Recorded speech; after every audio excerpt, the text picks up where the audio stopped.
الله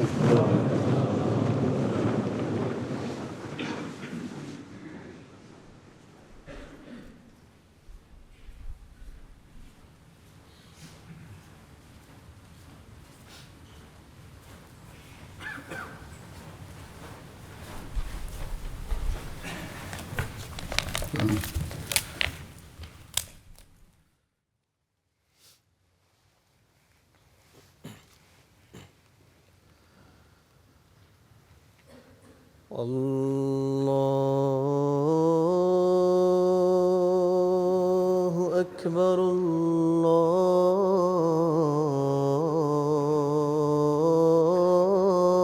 الله أكبر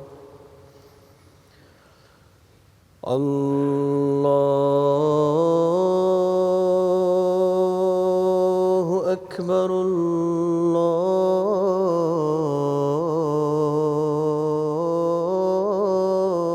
الله أكبر أشهد أن لا إله إلا الله أشهد أن لا إله إلا الله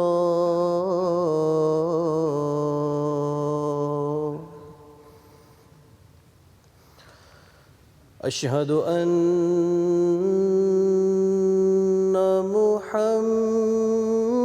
محمدًا رسول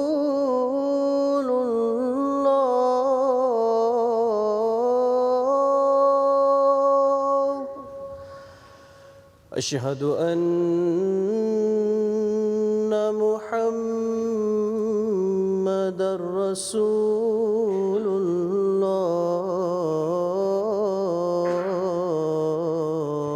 الله حي على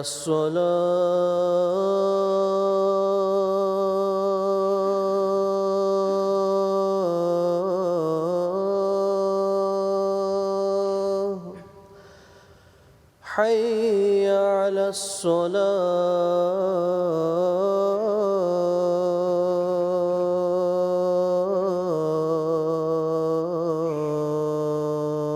الصلاة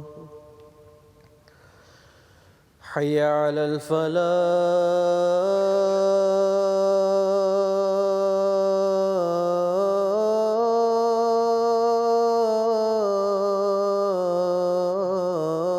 الفلاح حي على الفلاح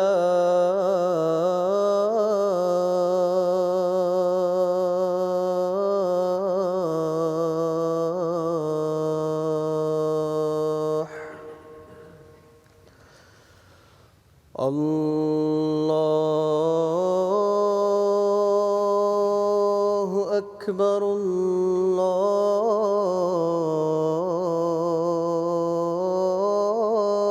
الله أكبر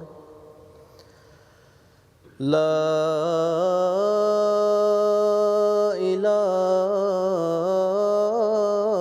إله إلا الله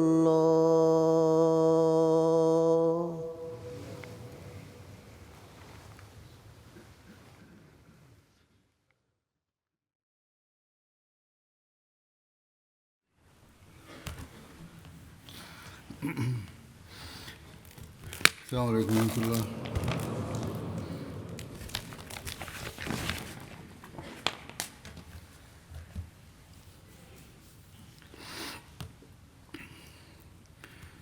أشهد أن لا إله إلا الله وحده لا شريك له وأشهد أن محمدًا عبده ورسوله أما بعد فأعوذ بالله من الشيطان الرجيم بسم الله الرحمن الرحيم الحمد لله رب العالمين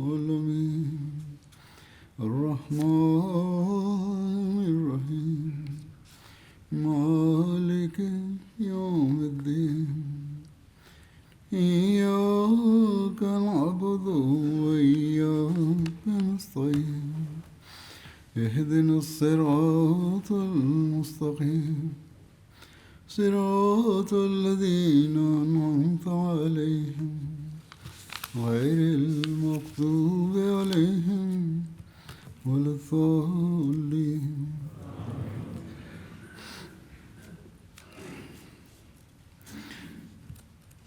جلسے سے پہلے فتح مکہ کے واقعات کا ذکر ہو رہا تھا. بعض شدید مخالفین اسلام اور ان کے قبول اسلام کا ذکر کیا تھا میں نے. ان میں سے چند ایک اور بھی ہیں. وحشی بن حرب ایک ہے. غزوہ احد میں حضرت حمزہ کو اسی نے شہید کیا تھا اور فتح مکہ کے بعد طائف بھاگ گیا. جب اہل طائف نے اسلام قبول کیا تو یہ بھی آیا اور اسلام قبول کر لیا. بخاری کی روایت میں وحشی کے قبول اسلام کا ذکر اس طرح جو خود اس نے بیان کیا ہے کہ کہتے ہیں میں مکہ میں ٹھہرا رہا یہاں تک کہ جب اس میں اسلام پھیلا پھر میں طائف کی طرف نکل گیا. لوگوں نے رسول اللہ صلی اللہ علیہ وسلم کی طرف ایلچی بھیجے اور مجھے کہا گیا کہ آپ صلی اللہ علیہ وسلم ایلچیوں سے تعارض نہیں کرتے.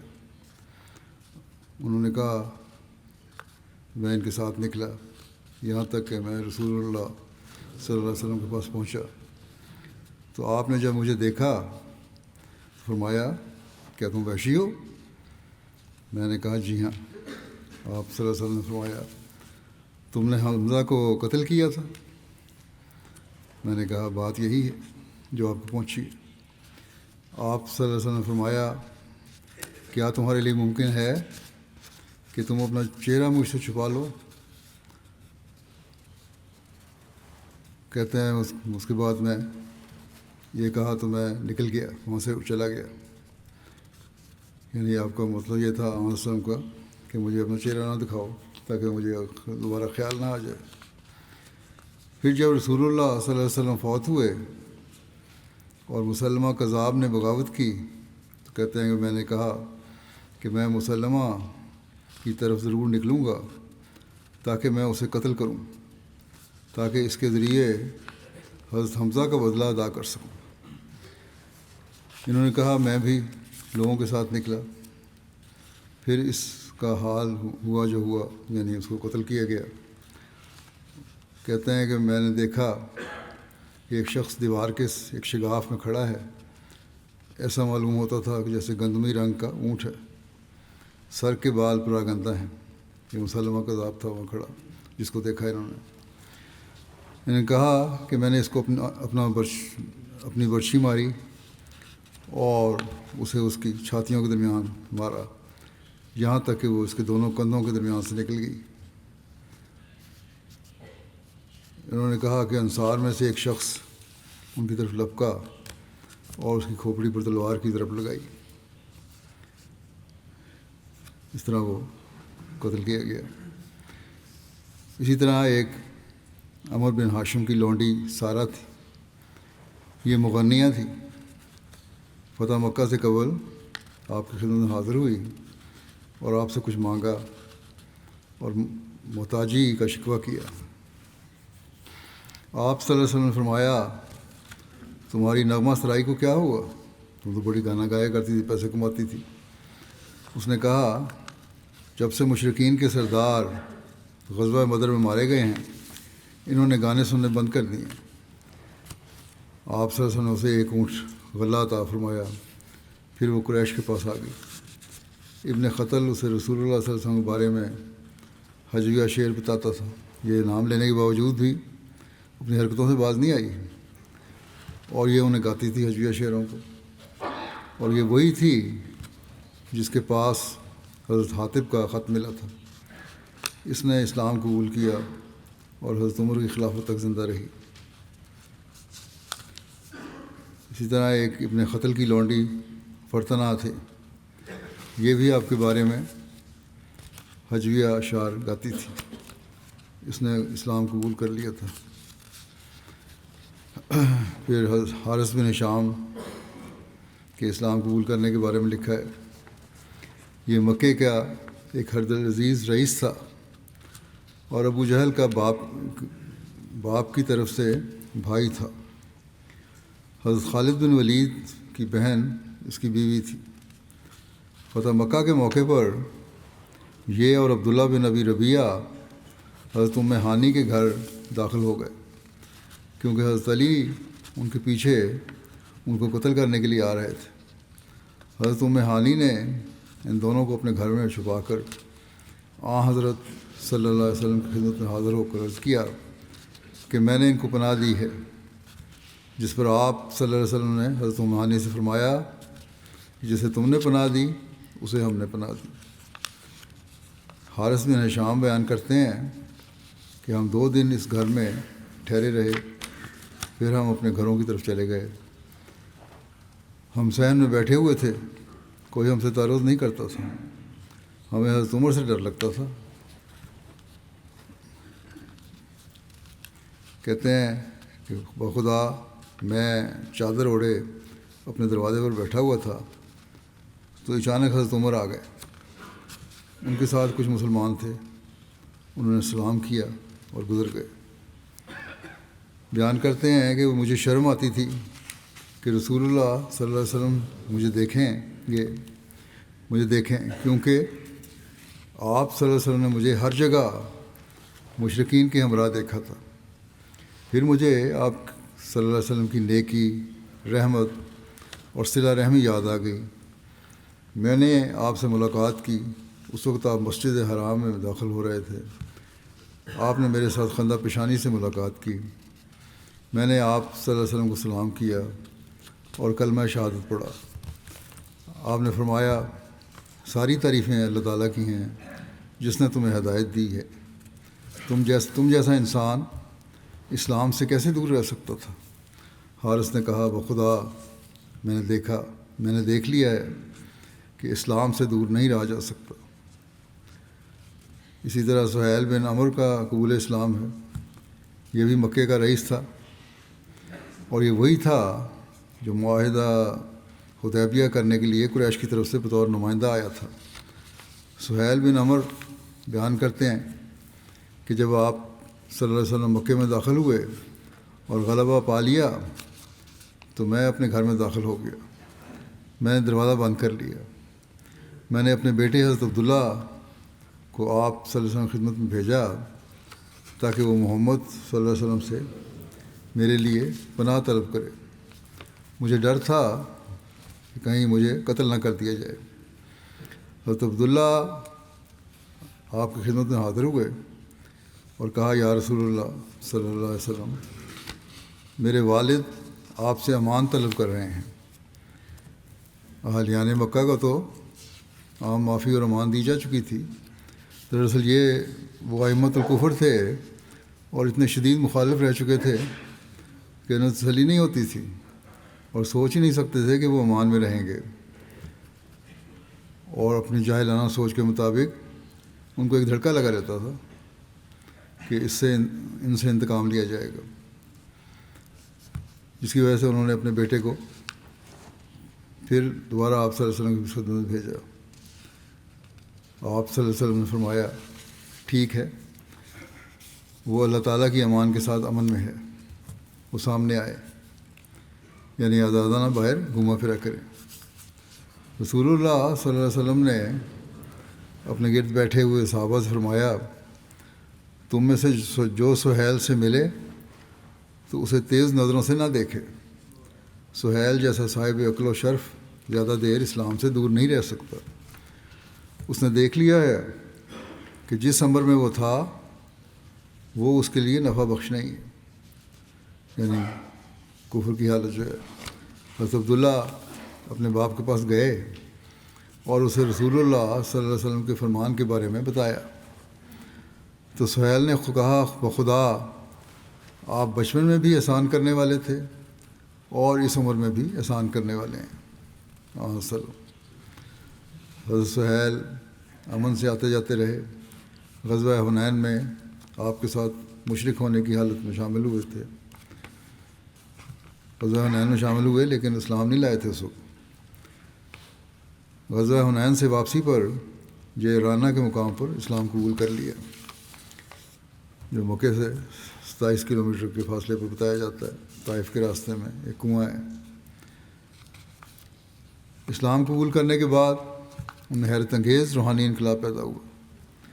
لکھا گیا ہے کہ فتح مکہ پر سرداران قریش میں سے اسلام قبول کرنے والوں میں سے سب سے زیادہ نماز روزے کے پابند اور صدقہ دینے میں سہیل سے بڑھ کر اور کوئی نہ تھا. کثرت سے گریہ وقع کرنے والے تھے. قرآن پڑھتے وقت اکثر رویا کرتے تھے. حضرت ابوبکر رضی اللہ عنہ بیان کرتے ہیں کہ میں نے حجۃ الوداع میں دیکھا کہ سہیل بن عمر ذبح کرنے کی جگہ پر کھڑے ہیں اور آپ صلی اللہ علیہ وسلم کے قربانی کے جانور کو رسول اللہ صلی اللہ علیہ وسلم کے قریب کر رہے ہیں. رسول اللہ صلی اللہ علیہ وسلم نے اپنے ہاتھ سے اس کو ذبح کیا، پھر سر موڑنے والے کو بلایا اور اپنے بال منڈوائے. کہتے ہیں کہ میں نے سہیل کو دیکھا کہ حضرت صلی اللہ علیہ وسلم کے بال مبارک اپنی آنکھوں سے لگا رہا تھا. جو بال کٹوائے تھے صلی اللہ علیہ وسلم نے وہ سہیل کے ہاتھ میں آئے تو انہوں نے انہیں اپنی آنکھوں سے لگایا. کہتے ہیں اس وقت مجھے یاد آ گیا کہ یہی سہیل صلح حدیبیہ کے وقت آپ کو بسم اللہ الرحمن الرحیم لکھنے سے روک رہا تھا، جو معاہدے پہ لکھی جانی تھی، اور لفظ محمد کے ساتھ رسول لکھنے پر بھی معترض تھا. اور جب تک رسول اللہ کا لفظ مٹایا نہیں گیا اس نے معاہدہ لکھنا شروع نہیں کیا تھا. حضرت ابوبکر رضی اللہ عنہ کہتے ہیں کہ میں نے اللہ تعالیٰ کی حمد و ثنا بیان کی جس نے سہیل کو اسلام کی طرف ہدایت دی، اور پھر جب ہدایت دی تو پھر اخلاص و وفا میں بے انتہا بڑھے. سہیل بن عمر کا ایک اور کارنامہ بیان کیا جاتا ہے. کہتے ہیں سہیل قریش کا زبردست خطیب بھی تھے یہ غزوہ بدر میں کافر ہونے کی حالت میں مسلمانوں کے قیدی بنے. انہوں نے اپنے ہونٹوں پر نشان بنا رکھا تھا. حضرت عمر نے اس موقع پر رسول اللہ صلی اللہ علیہ وسلم سے عرض کیا کہ یا رسول اللہ اس کے سامنے والے 2 دانت نکلوا دیں جہاں اس نے نشان بنائے ہوئے ہیں. یہ آپ صلی اللہ علیہ وسلم کے خلاف کبھی بھی خطاب کرنے کے لیے کھڑا نہیں ہو سکے گا. اس کے دانت نکال دیں. منہ میں دانت نہیں ہوں گے تو بولا نہیں جائے گا ٹھیک طرح.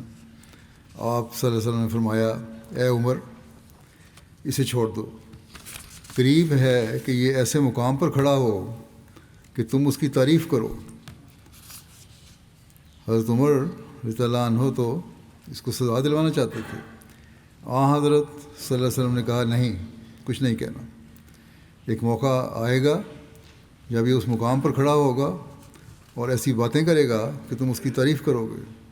بہرحال وہ کہتے ہیں کہ یہ مقام اس وقت آیا جب رسول اللہ صلی اللہ علیہ وسلم کی وفات ہوئی تو مکے والے متزلزل ہو گئے. جب قریش نے اہل مکہ کو مرتد ہوتے دیکھا اور حضرت عتاب بن اسید اموی جو کہ نبی کریم صلی اللہ علیہ وسلم کی طرف سے اہل مکہ پر امیر مقرر تھے وہ چھپ گئے، ایسی خراب حالت ہوگی. تو اس وقت حضرت سہیل بن عمر خطاب کرتے ہوئے کھڑے ہوئے اور کہا اے قریش کے گروہ، آخر میں اسلام لا کر تم آخر میں اسلام لائے ہو، آخر میں اسلام لا کر سب سے پہلے ارتداد اختیار کرنے والے نہ بننا. خدا کی قسم یہ دین اسی طرح پھیلے گا جس طرح کہ چاند اور سورج طلوع سے غروب تک پھیلتے ہیں. اس طرح آپ نے یعنی سہیل نے ایک طویل خطاب کیا. چنانچہ اس خطاب نے مکے والوں کے دلوں پر اثر کیا اور رک گئے. حضرت عطاب بن اسید جو چھپ گئے تھے وہ بھی بلائے گئے اور قریش اسلام پر ثابت قدم ہو گئے۔ پھر حضرت عتبہ اور معتب کا قبول اسلام، اس بارے میں لکھا ہے کہ حضرت عباس سے روایت ہے کہ جب فتح مکہ کے دن آپ مکے میں آئے تو آپ صلی اللہ علیہ وسلم نے مجھے فرمایا تمہارے بھتیجے ابو لہب کے بیٹے عتبہ اور معتب کہاں ہیں؟ میں نے کہا میں نے انہیں نہیں دیکھا۔ آپ صلی اللہ علیہ وسلم نے فرمایا کہ میں نے انہیں نہیں دیکھا، وہ کہاں ہیں؟ حضرت عباس نے کہا وہ دیگر مشرکین کی طرح کنارہ کش ہیں۔ آپ صلی اللہ علیہ وسلم نے فرمایا انہیں میرے پاس لے کر آؤ۔ حضرت عباس سوار ہو کر ارنا گئے جو عرفات کے قریب ایک وادی ہے، اور انہیں لے آئے۔ آپ صلی اللہ علیہ وسلم نے انہیں اسلام کی دعوت دی تو انہوں نے اسلام قبول کر لیا اور دونوں نے بیعت کر لی۔ پھر آپ کھڑے ہوئے، ان کے ہاتھ پکڑے اور انہیں ملتزم پر لے گئے جو حجر اسود اور کعبہ کے دروازے کے درمیان بیت اللہ کی دیوار کا حصہ ہے، جس سے لپٹ کر دعا مانگنا مصنون ہے، اور یہ دعا کی قبولیت کا خاص مقام ہے۔ اور کچھ دیر دعا مانگی، پھر واپس تشریف لے آئے۔ خوشی آپ کے چہرے پر دیکھی جا سکتی تھی۔ حضرت عباس نے کہا یا رسول اللہ صلی اللہ علیہ وسلم، اللہ آپ کو خوش رکھے، میں آپ کے چہرے پر خوشی کے اثرات دیکھ رہا ہوں۔ آپ نے فرمایا میں نے اپنے چچا کے ان دو بیٹوں کو اپنے رب سے مانگا تھا تو اس نے مجھے یہ عنایت کر دی۔ پھر صفوان بن امیہ کا قبول اسلام ہے۔ صفوان بن امیہ مکہ کے رئیس امیہ بن خلف کا بیٹا تھا۔ زمانہ جاہلیت میں قریش کے اشراف میں سے تھا اور قریش کے سب سے فصیح البیان لوگوں میں سے ایک تھا اور اسلام کا سخت دشمن تھا۔ یہ مسلمانوں کو مکے میں تکلیف اور اذیت دینے والوں میں سے ایک تھا۔ غزوہ بدر کے بعد اس نے نبی کریم صلی اللہ علیہ وسلم کے قتل کی سازش بھی کی تھی اور عمیر بن وہب کو اس کام کے لیے تیار کیا تھا، ہرچند کہ اس کا نام ان لوگوں میں شامل نہ تھا جن کے قتل کا حکم ہوا تھا، لیکن یہ خود اس خوف اور اندیشے سے مکے سے بھاگ گیا تھا کہ اس کو مار دیا جائے گا۔ یہ بحر احمر کی طرف جدے کی طرف بھاگ گیا۔ عمیر بن وہب جو اس کا دوست تھا اور اسلام قبول کر چکا تھا، یہ وہی عمیر تھا جس کو صفوان نے یہ کہہ کر حضرت صلی اللہ علیہ وسلم کو قتل کرنے کے لیے مدینے بھیجا تھا کہ تم ان کو قتل کر دو تو تمہارے بال بچوں کی کفالت و حضانت میرے سپرد ہو گئی۔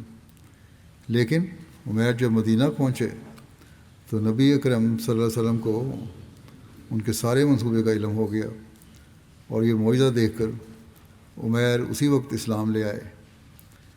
اب فتح مکہ کے موقع پر عمیر اپنے دوست صفوان کے اسلام لانے کے آرزومند تھے اور متفکر تھے۔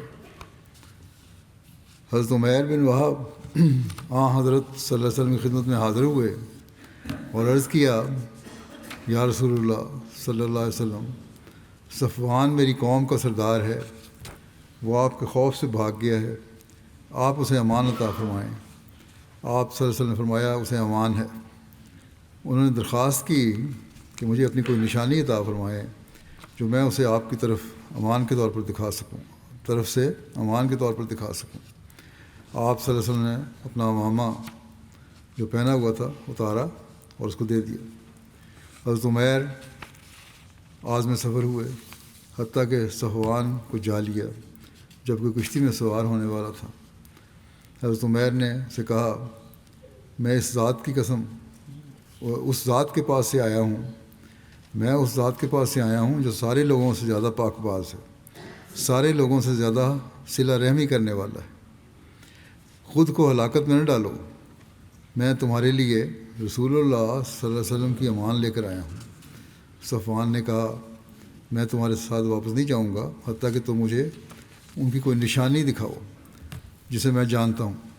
اس پر انہوں نے آپ کا دیا ہوا عمامہ دکھایا صفوان حضرت عمیر کے ساتھ آ گیا. وہ رسول اللہ صلی اللہ علیہ وسلم کے پاس حاضر ہوا تو آپ اس وقت مسجد میں صحابہ کو نماز اثر پڑھا رہے تھے. جب آپ نے سلام پھیرا تو صفوان نے بلند آواز سے کہا، اے محمد صلی اللہ علیہ وسلم، عمیر میرے پاس آیا، آپ کی چادر لے کر آیا ہے کہ آپ نے مجھے امان دی ہے. آپ صلی اللہ علیہ وسلم نے فرمایا کہ بالکل درست ہے. اس نے کہا کہ مجھے 2 ماہ کی مہلت دیں، میں ابھی اسلام قبول کرنا نہیں چاہتا. آپ صلی اللہ علیہ وسلم نے فرمایا 4 مہینے دیے جاتے ہیں، امید ہے کہ تم اسلام قبول کر لو گے. چنانچہ صفوان مشرک ہونے کی حالت میں ہی مکے میں رہنے لگا. جب آپ حوازن تشریف لے گئے اور غزوہ طائف اور حنین کے بعد مال غنیمت تقسیم فرمایا تو آپ نے صفوان کو دیکھا. وہ اس گھاٹی کو دیکھ رہے تھے جو بھیڑ بکریوں سے بھری ہوئی تھی. وہ لگاتار انہیں دیکھ رہا تھا. رسول اللہ صلی اللہ علیہ وسلم نے صفوان کو دیکھ رہے تھے کہ وہ گھاٹی کو دیکھ رہا ہے جہاں مال سے بھرا ہوا ہے گھاٹی. آپ صلی اللہ علیہ وسلم نے فرمایا، کیا اس گھاٹی نے تمہیں تعجب میں ڈال دیا ہے؟ اتنا مال اس گھاٹی میں؟ صفوان نے کہا ہاں. آپ صلی اللہ علیہ وسلم نے فرمایا، یہ گھاٹی اور اس میں جو کچھ ہے سب کچھ تمہارا ہے، لے جاؤ اسے. صفوان نے ان کے سارے اموال پر قبضہ کر لیا اور کہا، جس عمدہ طریقے پر نبی کا نفس سخاوت کرتا ہے اس طرح کوئی بھی نہیں کر سکتا. میں گواہی دیتا ہوں کہ اللہ تعالیٰ کے علاوہ کوئی معبود نہیں اور محمد صلی اللہ علیہ وسلم اس کے بندے اور رسول ہیں، اور اسی جگہ اسلام قبول کر لیا. صفوان نے مکے میں 42 ہجری میں حضرت معاویہ کی خلافت میں وفات پائی. بعض کہتے ہیں کہ حضرت عثمان کے ہنگامے کی شہادت کے وقت شہید ہوئے. فتح مکہ کے موقع پر اسلام قبول کرنے والے ان رؤسائے مکہ کی اکثریت نے بعد میں اپنی زندگیوں میں ایک زبردست روحانی انقلاب پیدا کیا تھا. حضرت مسلم موعود اس کا ذکر کرتے ہوئے فرماتے ہیں کہ حضرت عمر ایک دفعہ اپنے زمانہ خلافت میں مکہ میں تشریف لائے تو شہر کے بڑے بڑے رؤساء جو مشہور خاندانوں میں سے تھے ان کے ملنے کے لیے آئے. انہیں خیال پیدا ہوا کہ حضرت عمر ہمارے خاندانوں سے اچھی طرح واقف ہیں، اس لیے اب جب کہ وہ خود بادشاہ ہیں ہمارے خاندانوں کا بھی پوری طرح اعزاز کریں گے اور ہم پھر اپنی گمگشتہ عزت کو حاصل کر سکیں گے. چنانچہ وہ آئے اور انہوں نے آپ حضرت عمر رضی اللہ عنہ سے باتیں شروع کر دیں. ابھی وہ باتیں کر ہی رہے تھے کہ حضرت عمر کی مجلس میں حضرت بلال آ گئے. تھوڑی دیر گزری تو حضرت خباب آ گئے اور اس طرح یکے بعد دیگرے اول الایمان غلام آتے چلے گئے. یعنی شروع میں جو ایمان لانے والے تھے، جو غلام تھے، وہ سارے ایک بعد ایک کر کے چلے آئے. یہ وہ لوگ تھے جو ان رؤساء یا ان کے آباء کے غلام رہ چکے تھے. بہرحال رؤساء بیٹھے ہوئے تھے. یہ سارے آنے والے جو تھے یہ ان کے آباء و اجداد کے غلام تھے جیسا کہ بتایا میں نے. اور جب وہ غلام تھے تو اس وقت اپنی طاقت کے زمانے میں یہ لوگ ان پر شدید ترین ظلم کیا کرتے تھے. حضرت عمر نے ہر غلام کی آمد پر کا استقبال کیا. یعنی وہ جو غلام تھے، ماضی کے غلام اور آج کے معزز لوگ تھے، ان کا معزز کے طور پر استقبال کیا. حضرت مسلم موعود لکھتے ہیں کہ حضرت عمر نے ہر غلام کی آمد پر اس طرح استقبال کیا جیسے رؤساء ہوں، اور رؤساء سے کہا کہ آپ ذرا پیچھے ہو جائیں. رؤساء مجلس میں آگے بیٹھے ہوتے تھے. جب یہ پرانے ایمان لانے والے آتے تھے تو آپ ان رؤساء کو، جو مکے کے رؤساء تھے، کہتے ذرا پیچھے ہٹ جاؤ، ان کو آگے بیٹھنے دو. حتیٰ کہ وہ نوجوان رؤساء جو حضرت عمر سے ملنے آئے تھے وہ ہٹتے ہٹتے دروازے تک پہنچ گئے. اس زمانے میں کوئی بڑے بڑے ہال تو ہوتے نہیں تھے، ایک چھوٹا سا کمرہ ہوگا، اور چونکہ وہ سب اس میں سما نہیں سکتے تھے اس لیے پیچھے ہٹتے ہٹتے رؤساء کو جوتیوں میں بیٹھنا پڑا. جب مکے کے وہ رؤساء جوتیوں میں جا پہنچے اور انہوں نے اپنی آنکھوں سے دیکھا کہ کس طرح ایک کے بعد ایک مسلمان غلام آیا اور اس کو آگے بٹھانے کے لیے ان لوگوں کو یا رؤساء کو پیچھے ہٹنے کا حکم دیا گیا، تو ان کے دل کو سخت چوٹ لگی۔ حضرت مسلم موعود لکھتے ہیں کہ خدا تعالیٰ نے بھی اس وقت کچھ ایسے سامان پیدا کر دیے کہ یکے بعد دیگرے کئی ایسے مسلمان آ گئے جو کسی زمانے میں کفار کے غلام رہ چکے تھے۔ اگر ایک بار ہی وہ رؤساء پیچھے ہٹتے تو ان کو احساس بھی نہ ہوتا، مگر چونکہ بار بار ان کو پیچھے ہٹنا پڑا، اس لیے وہ اس بات کو برداشت نہ کر سکے اور اٹھ کر باہر چلے گئے۔ باہر نکل کر وہ ایک دوسرے سے شکایت کرنے لگے کہ دیکھو آج ہماری کیسی ذلت اور رسوائی ہوئی ہے، ایک ایک غلام کے آنے پر ہم کو پیچھے ہٹایا گیا، یہاں تک کہ ہم جوتیوں میں جا پہنچے۔ اس پر ان میں سے ایک نوجوان بولا، اس میں کس کا قصور ہے، عمر کا ہے یا ہمارے باپ دادا کا؟ اگر تم سوچو تو معلوم ہوگا کہ اس میں حضرت عمر کا تو کوئی قصور نہیں، یہ ہمارے باپ دادا کا قصور تھا جس کی آج ہمیں سزا ملی، کیونکہ خدا نے جب اپنا رسول مبعوث فرمایا تو ہمارے باپ دادا نے مخالفت کی، مگر ان غلاموں نے اس کو قبول کیا اور ہر قسم کی تکلیف کو خوشی سے برداشت کیا۔ اس لیے آج اگر ہمیں مجلس میں ذلیل ہونا پڑا ہے تو اس میں عمر کا کوئی قصور نہیں، ہمارا اپنا قصور ہے۔ اس کی یہ بات سن کر دوسرے کہنے لگے کہ ہم نے یہ تو مان لیا کہ ہمارے باپ دادا کا قصور کا نتیجہ ہے، مگر کیا اس ذلت کے داغ کو دور کرنے کا کوئی ذریعہ بھی ہے یا کوئی نہیں؟ اس پر سب نے آپس میں مشورہ کیا کہ ہماری سمجھ میں تو کوئی بات نہیں آتی، چلو حضرت عمر سے ہی پوچھ لیتے ہیں کہ اس کا کیا علاج ہے۔ چنانچہ وہ حضرت عمر کے پاس آئے اور کہنے لگے کہ آج جو کچھ ہمارے ساتھ ہوا ہے اس کو آپ بھی خوب جانتے ہیں اور ہم بھی خوب جانتے ہیں۔ حضرت عمر فرمانے لگے کہ معاف کرنا، میں مجبور تھا، کیونکہ یہ وہ لوگ تھے جو رسول کریم صلی اللہ علیہ وسلم کی مجلس میں معزز تھے۔ شاید تمہارے غلام ہوں گے لیکن حضرت صلی اللہ علیہ وسلم کی مجلس میں یہ لوگ معزز تھے، اس لیے میرا بھی فرض تھا کہ میں ان کی عزت کرتا۔ انہوں نے کہا ہم جانتے ہیں یہ ہمارے ہی قصور کا نتیجہ ہے، لیکن آیا اس آر کو مٹانے کے بھی کوئی ذریعہ ہے؟ حضرت مسلم فرماتے ہیں کہ ہم لوگ تو اس کا اندازہ نہیں کر سکتے، اس زمانے میں آج کل جو ہم بیٹھے ہیں یہاں، آج کل اس کا اندازہ لگانا بہت مشکل ہے کہ وہ لوگ جو مکے کے رؤساء تھے انہیں مکے میں کس قدر اثر و رسوخ حاصل تھا، لیکن حضرت عمر ان کے خاندانی حالات کو بخوبی جانتے تھے۔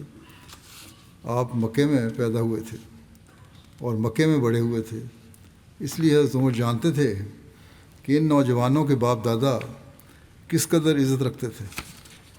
حضرت عمر جانتے تھے کہ کوئی شخص ان کے سامنے آنکھ اٹھانے کی بھی جرت نہیں کر سکتا تھا۔ آپ جانتے تھے کہ انہیں کس قدر رعب اور دبدبہ حاصل تھا۔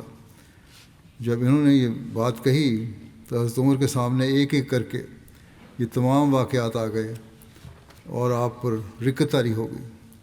اس وقت آپ غلبہ رکت کی وجہ سے بول بھی نہ سکے، صرف آپ نے ہاتھ اٹھایا اور شمال کی طرف انگلی سے اشارہ کیا، جس کا یہ مطلب تھا کہ شمال میں یعنی شام میں بعض اسلامی جنگیں ہو رہی ہیں، اگر تم ان جنگوں میں شامل ہو جاؤ تو ممکن ہے کہ اس کا کفارہ ہو جائے۔ چنانچہ وہ وہاں سے اٹھے اور جلد ہی ان جنگوں میں شامل ہونے کے لیے چل پڑے۔ تاریخ بتاتی ہے کہ وہ رئیس زادے جتنے تھے ان میں سے ایک شخص بھی زندہ واپس نہیں آیا، سب اسی جگہ شہید ہو گئے، اور اس طرح انہوں نے اپنے خاندانوں کے نام پر سے داغ ذلت کو مٹا دیا۔ بیان کیا جاتا ہے کہ جنگ یرموک میں ان رؤساء نے قابل تعریف جرأت اور جان فشانی کا مظاہرہ کیا۔ چنانچہ حضرت مسلم موعود نے بیان فرمایا ہے کہ جب جنگ ختم ہوئی تو مسلمانوں نے خاص طور پر اکرمہ اور ان کے ساتھیوں کو تلاش کیا تو کیا دیکھا کہ ان آدمیوں میں سے 12 شدید زخمی ہیں، ان میں سے ایک اکرمہ بھی تھے۔ ایک مسلمان سپاہی ان کے پاس آیا اور اکرمہ سے کی حالت دیکھی، بڑی خراب تھی۔ اس نے کہا اے اکرمہ، میرے پاس پانی کی چھاگل ہے، تم کچھ پانی پی لو۔ اکرمہ نے منہ پھیر کر دیکھا تو پاس ہی حضرت عباس کے بیٹے حضرت فضل زخمی حالت میں پڑے ہوئے تھے۔ اکرمہ نے اس مسلمان سے کہا کہ میری غیرت یہ برداشت نہیں کر سکتی کہ جن لوگوں نے رسول اللہ صلی اللہ علیہ وسلم کی اس وقت مدد کی جب میں آپ کا شدید مخالف تھا، وہ اور ان کی اولاد تو پیاس کی وجہ سے مر جائے اور میں پانی پی کر زندہ رہوں۔ ایک دوسرے کی خاطر قربانی کا ایک نیا جذبہ پیدا ہوا تھا ان میں، اس لیے پہلے انہیں یعنی حضرت فضل بن عباس کو پانی پلا لو، اگر کچھ بچ جائے تو پھر میرے پاس لے آنا۔ وہ مسلمان حضرت فضل کے پاس گیا، انہوں نے اگلے زخمی کی طرف اشارہ کیا اور کہا کہ پہلے اسے پانی پلاؤ، وہ مجھ سے زیادہ مستحق ہے۔ وہ اس زخمی کے پاس گیا تو اس نے اگلے زخمی کی طرف اشارہ کر کے کہا کہ وہ مجھ سے زیادہ مستحق ہے، پہلے اسے پانی پلاؤ۔ اس طرح وہ جس سپاہی کے پاس جاتا وہ اسے دوسرے کے پاس بھیج دیتا اور کوئی نہ پیتا۔ جب وہ آخری زخمی کے پاس پہنچا تو وہ فوت ہو چکا تھا۔ وہ واپس دوسرے کی طرف آیا یہاں تک کہ اکرمہ تک پہنچا، مگر وہ سب فوت ہو چکے تھے۔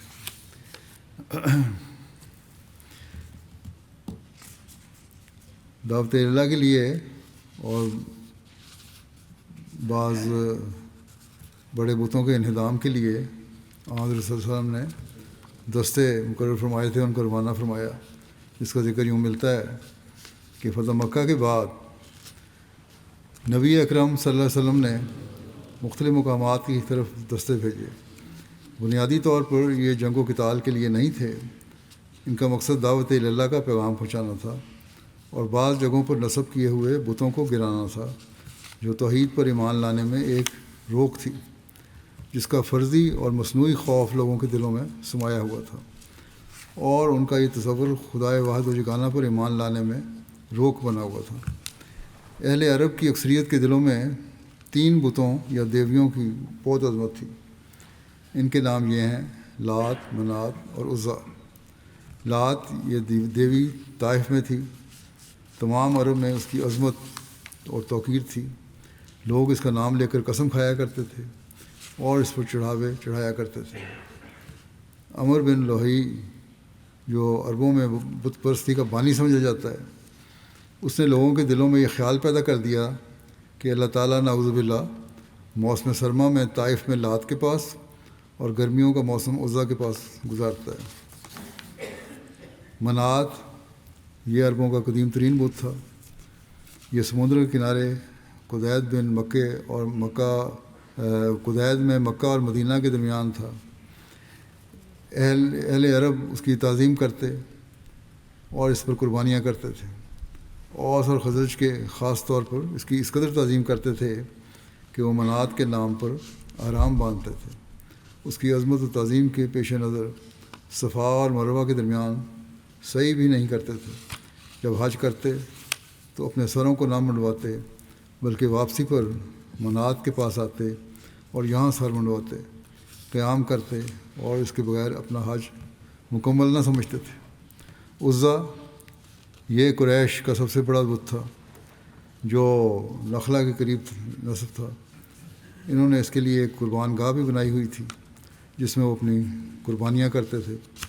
اس کے نام پر اپنے لوگوں کے نام رکھتے اور اس کی قسم کھایا کرتے تھے۔ عمر بن لوہی جو عربوں میں سے بت پرستی کا بانی سمجھا جاتا ہے، اس نے لوگوں کے دلوں میں جو بتوں کے بارے میں غلط خیالات شدید طور پر پیدا کر دیے تھے، اس سے لوگ ان بتوں سے بہت خوفزدہ بھی تھے اور بڑا احترام کرتے تھے، جیسا کہ پہلے بیان کیا ہے میں نے۔ ان کے خیال میں اللہ تعالیٰ نعوذ باللہ مختلف موسموں میں ان بتوں کے پاس گزارتا تھا۔ بہرحال اس طرح کے تصورات نے عزا دیوی کی عظمت اس قدر لوگوں میں پیدا کر دی کہ جس طرح کعبہ کی طرف ہدیے اور نذرانے لائے جاتے تھے، اسی طرح وہ عزا کی طرف لے جانے لگے۔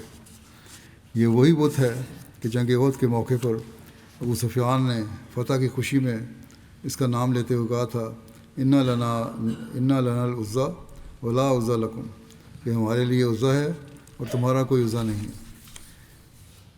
یوں تو عموماً اہل عرب ان تینوں بتوں کی تعظیم کرتے تھے۔ البتہ عزا قریش کے لیے مخصوص تھا، لات بنو ثقیف اور منات اوس و خزرج کے لیے خاص تھا۔ اہل عرب کے تصور کے مطابق یہ تینوں مؤنث تھے، یعنی دیویاں تھیں۔ قرآن کریم نے ان تینوں کا ذکر کرتے ہوئے فرمایا ہے افرأیتم اللات والعزی ومناۃ الثالثۃ الاخری الکم الذکر ولہ الانثی تلک اذا قسمۃ ضیزی ان ہی الا اسماء سمیتموها انتم وآباؤکم ما انزل اللہ بہا من سلطان ان یتبعون الا الظن وما تہوی الانفس ولقد جاءہم من ربہم الہدی۔ تم بھی ذرا لات اور عزیٰ کا حال سناؤ، کیا ان کی بھی یہی شان ہے؟ اور تیسرے منات کا بھی جو ان کے علاوہ ہے، کیا تمہارے لیے تو بیٹے ہیں اور خدا کے لیے لڑکیاں؟ یہ تو نہایت ہی ناقص تقسیم ہے۔ یہ تو کچھ نام ہیں جو تم نے اور تمہارے باپ دادا نے رکھ دیے ہیں، ورنہ ان میں حقیقت کچھ بھی نہیں ہے۔ اللہ نے ان بتوں کے لیے کوئی دلیل نہیں اتاری، وہ صرف ایک وہم کی اور خواہش نفسانی کی پیروی کر رہے ہیں، اور ان کے پاس ان کے رب کی طرف سے ہدایت آ چکی ہے، مگر پھر بھی نہیں سمجھتے۔ بہرحال جیسا کہ بیان ہوا ہے کہ فتح مکہ کے فوراً بعد نبی اکرم صلی اللہ علیہ وسلم نے بتوں کے ان ٹھکانوں کو مسمار کرنے کا ارشاد فرمایا تاکہ لوگوں کے دلوں سے ان کے فرضی خوف اور عظمت کا خیال جاتا رہے، اور یہ پر حکمت فیصلہ بہت بابرکت ثابت ہوا، کیونکہ ان کے انہدام سے لوگوں کے دلوں میں ان کا جھوٹا خوف اور رعب جاتا رہا، اور ان کو یقین ہونے لگا کہ اس خدائے واحد و یگانہ کا تصور ہی صحیح ہے جو محمد رسول اللہ صلی اللہ علیہ وسلم نے پیش کیا ہے۔ ان کو کس طرح گرایا گیا، بتوں کو کس طرح یہ جگہیں مسمار کی گئیں، یہ آگے، اور اس کا پھر رد عمل کیا ہوا، اس دعا میں کوئی مخالفت ہوئی کہ نہیں، یہ کچھ تھوڑے سے واقعات جو ہیں انشاءاللہ آئندہ بیان کروں گا۔ نماز کے بعد میں 2 جنازہ غائب بھی پڑھاؤں گا، جن میں سے ایک ہیں مکرم چودھری عبدالغفور صاحب ابن چودھری غلام قادر صاحب، جام شورو حیدرآباد کے ہیں۔ گزشتہ دنوں 92 سال کی عمر میں ان کی وفات ہوئی ہے، انا للہ و انا الیہ راجعون۔ ذمہ دار خاندان سے ان کا تعلق تھا، جو بوڑھا کوٹ سے 1900 کے اوائل میں کوٹ احمدیہ شفٹ ہوئے۔ آپ کے والد سلسلے اور خلافت سے محبت کے باعث آپ کو اعلیٰ دینی اور دنیاوی تعلیم کے لیے 1942 میں قادیان بھجوایا، جہاں چودھری صاحب نے اپنی ہجرت پاکستان تک تعلیم حاصل کی، اور وہاں بزرگان اور صحابہ کی نیک صحبت سے فیض یاب ہوئے۔ اس کے یہاں آنے کے بعد پھر بقیہ تعلیم چودھری غفور صاحب نے چنیوٹ اور ربا میں حاصل کی، پھر بعد میں کراچی سے میکینیکل انجینئرنگ کی ڈگری حاصل کی، اور 1993 میں ریٹائرمنٹ کی ہوئی ان کی۔ اس کے بعد میں زندگی وقف کی۔ یوگنڈا میں 2 سال تک ایک پروجیکٹ پہ خدمت کی توفیق پائی۔ احمدیت کے بڑے دلیر سپوت تھے، خدمت خلق کرنے والے، بہت وسیع القلب تھے، بلا امتیاز سب کی مالی ضروریات کو پورا کرنے کے لیے کوشاں رہتے، مالی قربانی میں پیش رہتے۔ قائد علاقہ رہے ہیں، انصار اللہ میں بھی نمایاں خدمات انجام دیتے رہے، لمبا عرصہ تک سیکٹری امورہ میں حیدرآباد بھی رہے۔ امیر ضلع نواب شاہ اور نوشیر و فیروز ان کو خصوصی مسیح رابع نے مقرر فرمایا تھا، جس کی ذمہ داری آپ نے بڑی محنت سے ادا کی۔ مرحوم موسی تھے۔ عثمان خان میں 3 بیٹے اور 5 بیٹیاں شامل ہیں۔ ان کی ایک بیٹی حمیرہ صاحبہ کہتی ہیں کہ خدمت خلق کو یہ اپنا بینک بیلنس کہا کرتے تھے، اور اللہ تعالیٰ کی رضا کے حصول کا ذریعہ یقین رکھتے تھے۔ بے شمار احمدی اور غیر احمدی ایسے ہیں جو آپ کے ذریعہ ان کی حاجات پوری ہوئیں۔ بلا امتیاز مسافروں، مریضوں، لاچاروں کی مالی ضروریات کا خیال رکھتے تھے۔ اور بڑی بڑی رقمیں بھی دے دیا کرتے تھے. سلسلہ کی خاطر مالی قربانی کا جذبہ بھی غالب تھا. جب حضرت خلیفہ مسیح ثالث رحمہ اللہ تعالیٰ نے 7 سالہ جوبلی منانے کے لیے مالی تحریک فرمائی تو فوراً لبیک کہتے ہوئے اگلے روز ہی ربوہ میں اپنے مکان کو فروخت کر کے اس کی ساری رقم اس مد میں دے دی. حضرت خلیفہ مسیح ثالث نے 1966 میں جو سندھ کا دورہ کیا خلافت کے بعد تو ان کے حیدرآباد میں ان کے گھر میں گئے کوٹ احمدیہ میں. 1981 میں قصر خلافت کی ربوہ میں جو تعمیر ہو رہی تھی اور اس وقت ان کو حکومت کی طرف سے افریقہ کسی پروجیکٹ کے لیے بھیجا جا رہا تھا اور بڑا اچھا موقع تھا وہ ان کے لیے. جب یہ خلیفۃ مسیح ثالث کی خدمت میں حاضر ہوئے مشورے کے لیے تو انہوں نے کہا کہ وہاں نہیں جانا, اس کو چھوڑو, میرے یہاں قصر خلافت یہ بن رہا ہے, اس کی چھتیں وغیرہ پڑ رہی ہیں, اس کی نگرانی کرو. چنانچہ اگلے روز ہی انہوں نے کام سنبھال لیا اور وہیں رہے. لیکن اللہ تعالیٰ نے بھی ان کو نوازا. اس کے بعد جب وہ واپس گئے وہاں اس چھٹی رخصت کو پورا کر کے تو گورنمنٹ کی طرف سے وہی کانٹریکٹ ان کو دوبارہ مل گیا اور کہتے تھے کہ یہ محض خلافت کی برکت سے ہوا ہے.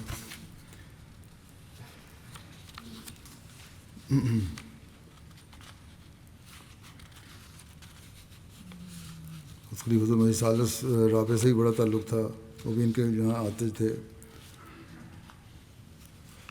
گھر میں بھی رہے. اسی طرح جب میں وہاں تھا پاکستان میں مجھے بھی ان کے گھر جانے کا موقع ملا اور ان کے گھر ٹھہرنے کا بھی موقع ملا. بڑے مہمان نوازی کرنے والے تھے. بلکہ ایک دفعہ تو مجھے رات کے وقت سفر کرنا پڑا, سندھ میں حالات ٹھیک بھی نہیں تھے.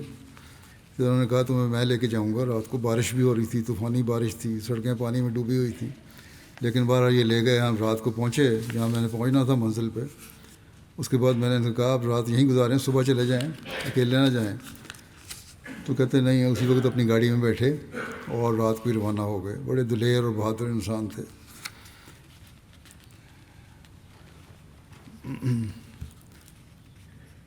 سیران راہ مولا کے لیے بھی آپ کی خدمات قابل قدر ہیں. جیلوں میں جا کے انتظامیہ سے رابطہ کر کے ان کے لیے سہولیات کا انتظام کیا کرتے تھے. انسانیت کی خدمت کا جذبہ کوٹ کوٹ کر میں بھرا ہوا تھا. عزیز رشتہ داروں کا خیال رکھتے, غریبوں محتاجوں کی بیٹی کہتی ہیں بڑی خدمت کرتے, نظام خلافت سے گہری محبت رکھتے تھے. ہر آواز پر خلیفہ وقتی لبیک کہنے والے تھے اور ان کی روزانہ کی گفتگو کا حصہ ہی خلافت ہوتی تھی. ان کے غیر احمدی جو ملنے والے ہیں وہ بھی ان کی نیکیوں کا بہت ذکر کرتے ہیں. ان پہ بھی اچھا اثر, نیک اثر چھوڑا ہوا تھا انہوں نے. حلقہ احباب ان کا بہت وسیع تھا اور ہر جگہ ایک احمدی کی حیثیت سے پہچانے جاتے تھے. گورنمنٹ کے افسران, سندھ کے سیاسی خاندان جتنے تھے بڑے بڑے, ان سے اچھے تعلقات تھے ان کے, اور ان کو اکثر وہ جماعت کا چھپا ہوا قرآن کریم پیش کیا کرتے تھے اور کھل کر جماعت کا تعارف کراتے. بلکہ وہ ممکن ہوتا تو ان کو ربوہ بھی لے کر آتے.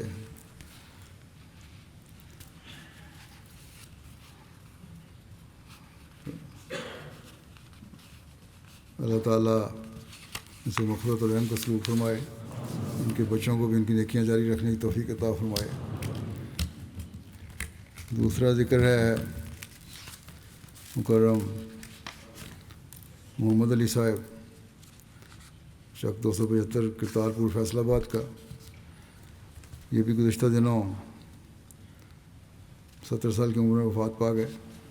انا للہ و انا الیہ راجعون. اللہ تعالیٰ کے فضل سے موسی تھے.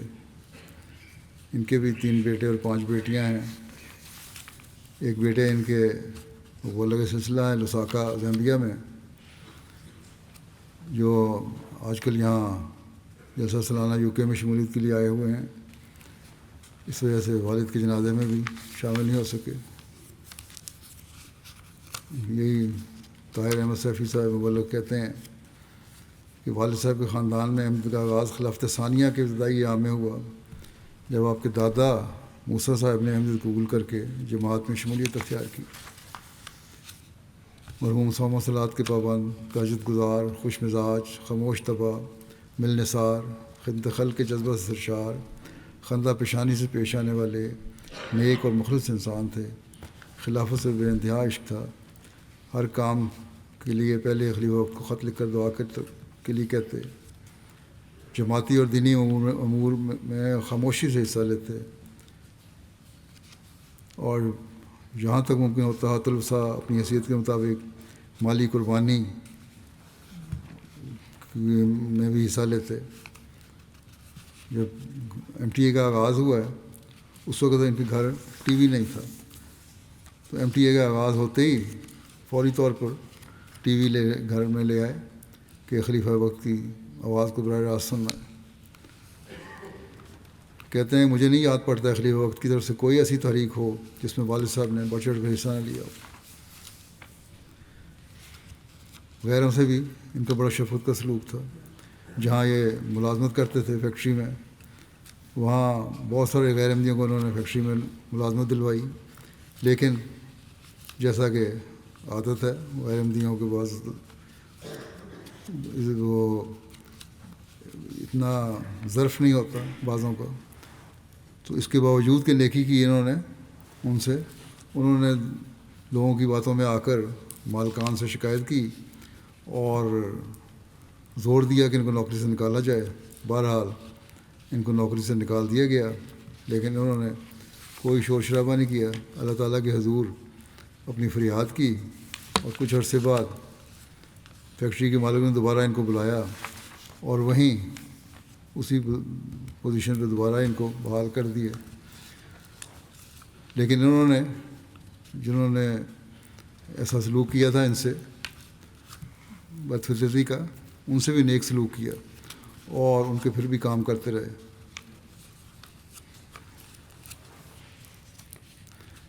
ان کے حسن سلوک کی وجہ سے ہی کہتے ہیں تبلیغ سے زیادہ ان کا حسن سلوک تھا، جس کی وجہ سے فیصل آباد شہر کے 8 افراد نے احمدیت قبول کی۔ اللہ تعالیٰ ان سے مغفرت اور رحم کا سلوک فرمائے اور بچوں کو بھی ان کی نیکیاں جاری رکھنے کی توفیق عطا فرمائے۔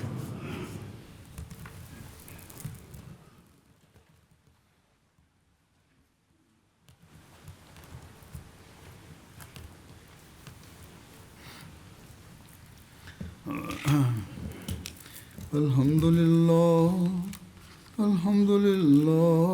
نحمده ونستعينه ونستغفره ونؤمن به ونتوكل عليه ونعوذ بالله من شرور أنفسنا ومن سيئات أعمالنا، من يهده الله فلا مضل له ومن يضلل فلا هادي له، ونشهد أن لا إله إلا الله ونشهد أن محمدا عبده ورسوله۔